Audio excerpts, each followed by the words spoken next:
Yun, i-demo ko sa inyo kung paano ito nag-ooperate, itong blower na to. Napaka-solid nito guys. So hindi na kailangan ng coolant. Ang tawag dito coolantless. Dahil ito yung sensor ng coolant. Ngayon, hangin ang sinesensor nito. Kapag nainitan ng sensor nito, sobrang init na ng makina. So ito magkakaroon ng supply. So magiging switch to. Papunta siya sa CDI. Tapos yung CDI magko-contact doon sa relay ng fan.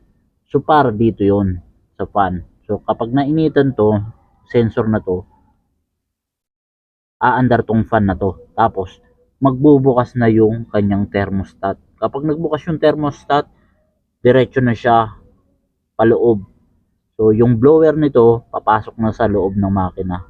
So papalamigin niya na yung buong makina nito, yung block. Iikot siya hanggang dito sa block, sa baba, sa cylinder block. So kapag hanginan na, lalabas yung init dito sa kabila. Ayan, kung makikita nyo. Dito na siya lalabas. Ayan, kung makikita nyo. Ito yung magsisilbing tambucho niya. Siyempre, kalokohan lang ang lahat. So, kapag naniwala ka, nasa iyo na yun.